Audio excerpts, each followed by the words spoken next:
नमस्कार विद्यार्थी मित्रांनो, चला तर मग आपण पाठाला सुरुवात करूया। आज आपण जो पाठ शिकणार आहोत त्या पाठाचं नाव आहे पंडिता रमाबाई। डॉक्टर अनुपमा उजगरे यांचा हा पाठ आहे, आपण बघूया। ठीक आहे।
पंडिता रमाबाई लेखिका डॉक्टर अनुपमा उजगरे यांनी अत्यंत सुंदर शब्दामध्ये पंडिता रमाबाई यांच्याबद्दल माहिती लिहिली आहे। एक प्रकारचं चरित्र लेखनच हे आहे। अनुपमा निरंजन उजगरे असं त्यांचं संपूर्ण नाव। विद्यार्थी मित्रांनो, आपल्या समाजामध्ये अनेक अशा समाजसेविका आहेत, समाज सुधारक आहेत की ज्यांच्या प्रयत्नांमुळे स्त्री जीवनाला एक आकार मिळालेला आहे। स्त्री जीवनाची प्रगती झालेली आहे। स्त्रियांना सन्मान मान मिळालेला आहे आणि स्त्रिया स्वतःच्या पायावर उभे राहिलेले आहेत किंवा स्वावलंबी जीवन जगत आहेत। पण हे सगळं सहज शक्य नसतं। या पाठीमागे अनेकांचे परिश्रम असतात। तर असेच परिश्रम घेणारे जे काही समाजसुधारक समाजसेविका आहेत त्यांच्यामधलं आणखीन एक नाव म्हणजेच पंडिता रमाबाई।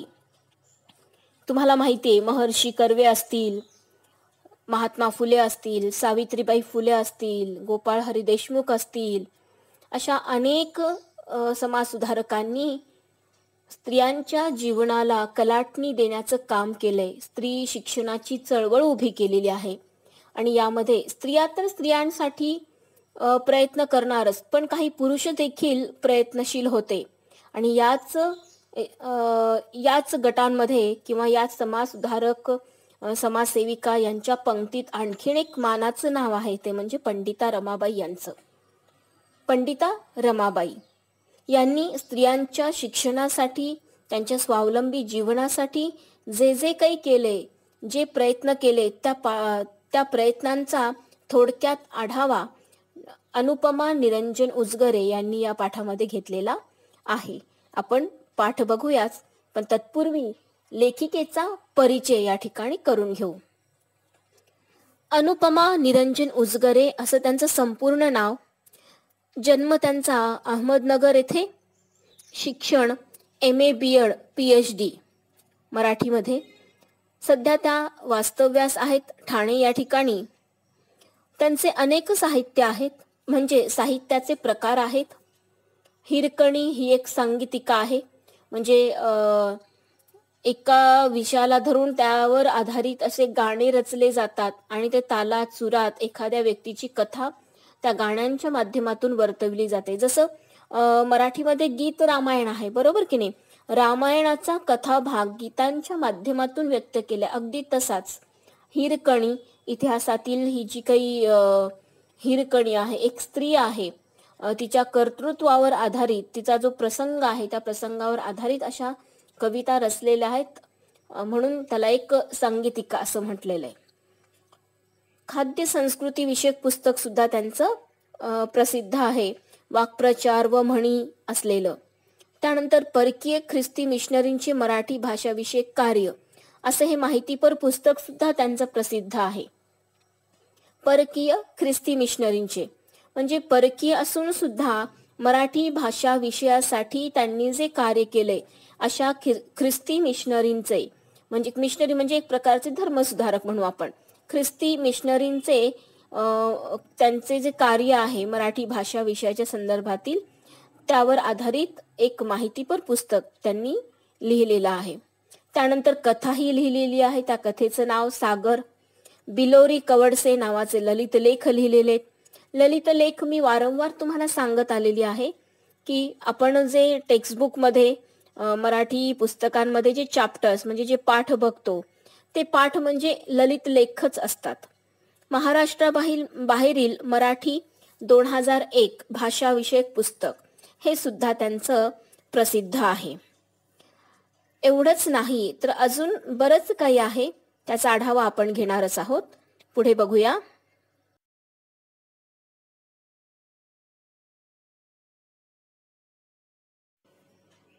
पंडिता रमाबाई चरित्रलेखन केलेलं आहे. सांगी नावाची आत्मकथा आहे, म्हणजे आत्मकथन स्वतःच्या आयुष्याबद्दलचं वर्णन सांगी या पुस्तकात केलेलं आहे. म्हणजे आत्मकथन, चरित्रलेखन, माहितीपर पुस्तके, त्याचप्रकारे संकलन, कविता, कथा, सगळं म्हणजे साहित्याचे इतके प्रकार अनुपमा यांनी हाताळलेले आहेत. प्रसिद्ध कवयित्री असल्याने ठाणे मुलुंड परिसरात अनेक काव्य संमेलनं होत असतातच आणि या काव्य संमेलनामध्ये त्यांचा सहभाग असतो. अनेक कवींच्या कविता संग्रहांना अभ्यासपूर्ण प्रस्तावना सुद्धा त्यांनी लिहिलेल्या आहेत. आता अभ्यासपूर्ण प्रस्तावना म्हणजे काय? मुलांनो, एखाद्या व्यक्तीने काव्य संग्रह तयार केला, म्हणजे एक 30-35 त्याच्या कविता आहे, त्याला काव्य संग्रह काढायचा आहे. शीर्षक वगैरे तो देतो, पण त्या शीर्षकाला मुखपृष्ठ साजेस असलं पाहिजे. त्या पुस्तकाच्या आतमध्ये प्रस्तावना असली पाहिजे. त्या प्रस्तावनेमध्ये आभार वगैरे मानले जातात, म्हणजे कोणत्या प्रकाशनाद्वारे, कोणत्या साली, कोणाची मदत लाभली हे काव्यसंग्रह तयार होण्यासाठी वगैरे, आणि कोणाच्या प्रेरणेने या कविता आहेत, कोणत्या विषयांवर आधारित आहेत, कोणी लिहिलेल्या आहेत, याची सविस्तर माहिती प्रस्तावनेमध्ये असावी लागते. तर ही जी प्रस्तावना आहे ही आपल्या काव्य संग्रहाला साजेशी अशी असली पाहिजे. यामुळे अनेक कवींनी डॉक्टर अनुपमा उजगरे यांच्याकडून लिहून घेतलेल्या आहेत काही प्रस्तावना. अत्यंत सुंदर आणि समर्पक शब्दामध्ये प्रस्तावना लिहिलेल्या आहेत त्यांनी. म्हणजेच कथा, कविता, ललित लेख, संशोधनपर लेख असे अनेक साहित्य प्रकार त्यांनी हाताळलेत. म्हणून मराठी साहित्य क्षेत्रामध्ये एक मानाचं स्थान डॉक्टर अनुपमा उजगरे यांनी निर्माण केलेलं आहे. त्यांचाच हा पाठ पंडिता रमाबाई या चरित्रलेखन पुस्तकातून घेतलेला आहे. आपण आता पाठाला सुरुवात करूया. ठीक आहे.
तत्पूर्वी पंडिता रमाबाई यांच्याबद्दल थोडीशी माहिती मी देते.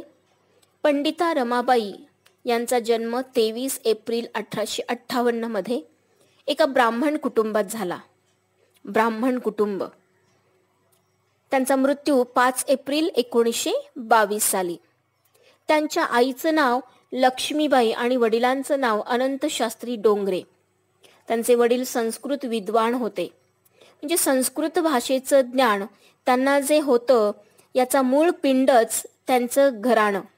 ब्राह्मण कुटुंबात आहेत, मराठी चांगली येत होती आणि त्याचबरोबर वडील संस्कृत विद्वान असल्यामुळे संस्कृत भाषेचाही पगडा त्यांच्या मनावर निर्माण झालेला होता.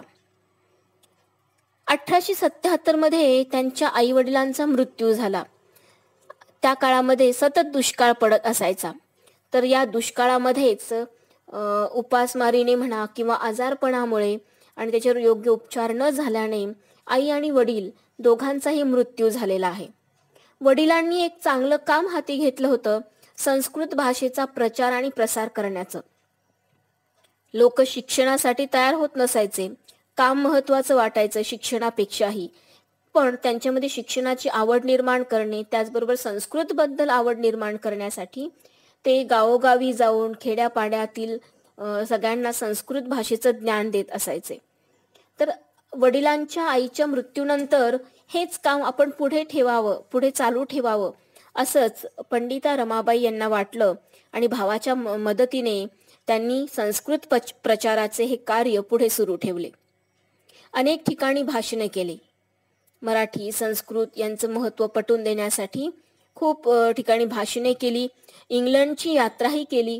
त्यावेळेस भाषा विषयासाठीचे असणारे म्हणजे विभाग असतात, संस्कृत विभाग, मराठी विभाग असं समाजामध्ये किंवा त्या विभागामध्ये.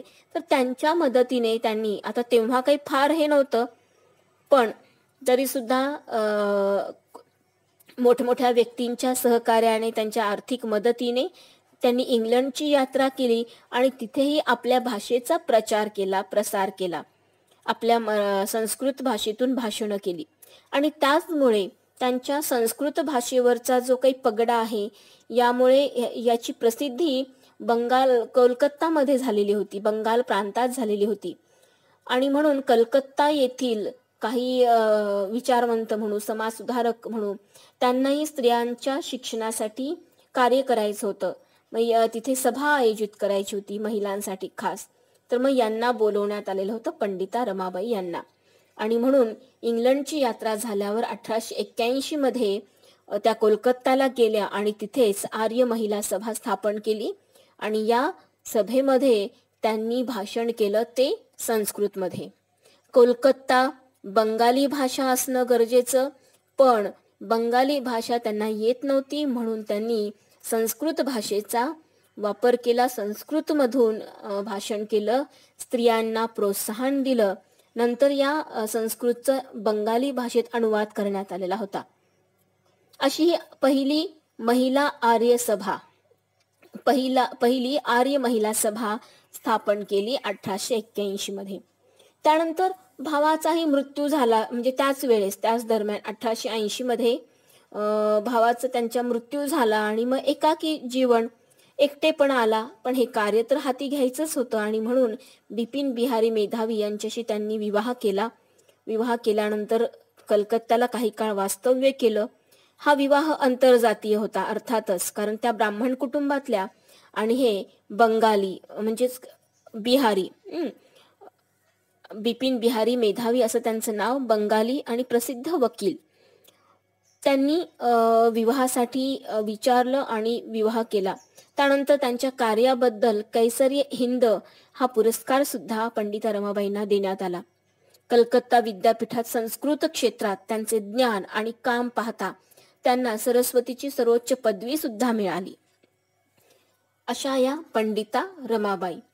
पंडिता रमाबाई यांच्या आयुष्यात सुख फार थोडं झालं आणि दुःखच त्या मानाने जास्त आले. आई वडिलांचा मृत्यू पाठोपाठ भावाचाही मृत्यू काय एखाद्या वर्षानंतर, म्हणजे 2-3 वर्षानंतर, आणि परत नवऱ्याचंही लग्नानंतर 2 वर्षातच पतीचंही निधन झालं. मुलगी आणि स्वतः एकटे जीवन जगत होते आणि त्याचबरोबर मग निश्चय केला की समाजसेविका बनायचं आणि समाजासाठी कार्य करायचं, महिलांसाठी कार्य करायचं, आणि स्वतःला या कार्यामध्ये त्यांनी झोकून दिलेलं आहे. तर पुढे पाठामध्ये काय आहे ते आपण बघूया. पहा, कोलकाता शहर होतं. कोलकाता शहरामध्ये स्त्रियांसाठी पहिली सभा भरलेली होती, आयोजित केली होती, म्हणजे यांच्याच पुढाकाराने. त्या ठिकाणी रमाबाईंनी संस्कृत भाषेमधून भाषण केलं, कारण त्यांना बंगाली भाषा तर येतच नव्हती, आणि या बंगाली भाषेचा त्यानंतर अनुवाद करण्यात आला. मग या सभेचं नेमकं वैशिष्ट्य काय आहे? एक ब्राह्मण स्त्री कोलकात्यामध्ये येते, संस्कृत भाषेमध्ये भाषण करते, आणि त्या भाषणाचा उद्देश असतो महिलांची प्रगती, स्त्रियांची उन्नती. मग या सभेचं नेमकं वैशिष्ट्य काय आहे? तर ती एक पहिलं वैशिष्ट्य म्हणजे एक स्त्री वक्ता. वक्ता म्हणजे भाषण करणारा, बोलणारा. त्यामुळे आजपर्यंत अनेक सभा आयोजित केल्या, पण त्या सभेमध्ये पुरुषच लोक बोलत आलेत. पण महिलांच्या विकासासाठी एक महिला वक्ता, आणि ती प्रोत्साहन देते, म्हणून स्त्री वक्ता हे एक वैशिष्ट्य. त्यानंतर मौखिक अनुवाद, म्हणजे ती बोलतीये आणि तोंडीच त्याचं बंगाली भाषेत लगेच अनुवाद पण केला जातोय, हे पण एक वैशिष्ट्य आहे. या भाषणामध्ये त्यांनी परप्रांतातील एक स्त्री महाभारतकालीन संदर्भ देऊन स्त्रियांच्या सभेत प्रबोधन करते, ही घटनाच त्यावेळेस फार आगळीवेगळी होती. त्यामुळे हे एक वैशिष्ट्य सांगता येईल. परप्रांत म्हणजे त्यांचा प्रांत नाहीये. बंगाल किंवा कलकत्ता या प्रांतात जाऊन, वेगळ्या प्रांतात जाऊन महाभारताच्या काळातील स्त्रियांच्या उन्नतीचे जे प्रसंग आहेत, संदर्भ आहेत, त्या संदर्भांचा वापर करून स्त्रियांची ही जी सभा भरवली, त्या स्त्रियांच्या सभेमध्ये ही प्रबोधन करते, प्रगती करते. त्यामुळे हे एकंदरीत ह्या सगळ्याच गोष्टी वैशिष्ट्यपूर्ण ठरलेल्या आहेत त्या पहिल्या सभेची किंवा पहिल्या महिला सभेच्या. अशा पद्धतीने कोलकाता शहरात स्त्रियांसाठी भरलेल्या सभेमध्ये स्त्रियांच्या प्रगतीसाठी भाषण केलं, तेही संस्कृतमधून, आणि विविध संदर्भ देऊन महिलांना प्रोत्साहित केलेलं आहे स्वावलंबी जीवन जगण्यासाठी. पुढे काय होतंय ते आपण बघूया.